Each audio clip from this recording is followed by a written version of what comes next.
안녕하세요. 오늘 여러분과 함께 좀 자세히 들여다볼 자료는요. 제21대 대통령 선거 결과, 특히 그 진주 지역 득표율을 분석한 기사들입니다.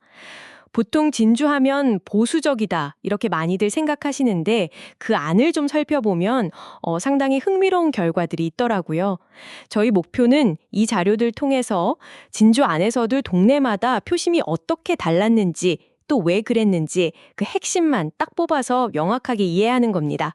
바로 시작하죠. 네, 안녕하세요. 이번 대선 결과 전국이랑 경남 또 진주 결과가 다 조금씩 달랐다는 게 재미있는 부분인데요. 특히 진주 안에서도 읍면동별로 편차가 좀 눈에 띄어요. 오늘 이 부분을 좀 집중적으로 봐야 할 것 같습니다. 네, 우선 그럼 큰 그림부터 볼까요? 전국적으로 보면 이재명 후보가 49.42%로 당선됐는데 경남 전체는 국민의힘 김문수 후보가 51.99% 과반을 넘겼단 말이죠. 근데 진주로 오면 이 차이가 더 커졌죠. 네, 맞습니다. 진주만 놓고 보면 김문수 후보가 55.48%, 그리고 이재명 당선인이 35.06%를 얻었어요. 그러니까 거의 20%포인트 이상 차이가 난 거죠. 이게 경남 평균 51.99%보다도 보수 지지세가 한 3.5%포인트 정도 더 높았던 거예요. 그 당시에 민주당 쪽에서 내란 심판론 이런 구호를 내걸었었는데 이게 진주 민심에는 글쎄요, 큰 영향을 주지 못한 걸로 보입니다. 그렇군요. 자료 보니까 진주에 읍면동이 30개가 있는데 거의 모든 곳에서 김문수 후보가 이겼더라고요. 근데 딱 한 곳 예외가 있었다면서요? 이게 진짜 흥미로운데요? 네, 있었습니다. 딱 한 군데, 바로 충무공동입니다. 여기가 유일하게 이재명 당선인이 45.50%를 얻어서요. 41.62% 얻은 김문수 후보를 한 3.43%포인트 차이로 앞섰습니다. 오, 진주 전체 결과랑은 완전 반대네요. 그렇죠. 유일하게 뒤집힌 거죠. 충무공동 말고 가호동이나 초장동 같은 다른 신도시 지역들도 좀 보면요. 두 후보 간 격차가 진주 전체 평균이 20%포인트 넘는 거에 비하면 훨씬 작아서 한 12%포인트 안팎이더라고요.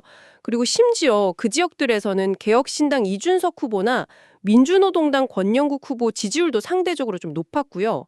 이런 차이는 대체 왜 생긴 걸까요? 역시 가장 큰 요인으로는 평균 연령을 좀 꼽고 있습니다. 행정안전부 자료를 보니까 2025년 5월 기준으로요. 충무공동 평균 연령이 35.6세, 가호동이 39.8세, 초장동이 39.9세. 이게 진주시 전체 평균이 47.2세인 걸 감안하면 7살에서 거의 12살까지도 낮은 거죠. 와, 엄청 젊으네요, 상대적으로. 네. 그 혁신도시 개발 같은 걸로 젊은 층 유입이 많았고요. 또 대학가 근처라는 점, 이런 것도 좀 영향을 준 것 같아요. 복합적인 거죠. 아, 네네. 그러고 보니 충무공동은 지난 2024년 총선이나 그전 2018년 지방선거에서도 민주당 계열 후보들이 꽤 선전했던 그런 기록이 있네요. 그 혁신도시 공공기관 분들이나 젊은 유권자들 표심이 계속 좀 반영되고 있다 이렇게 볼 수 있겠군요. 네, 맞습니다. 경상국립대 최승재 교수님도 그런 분석을 하셨어요.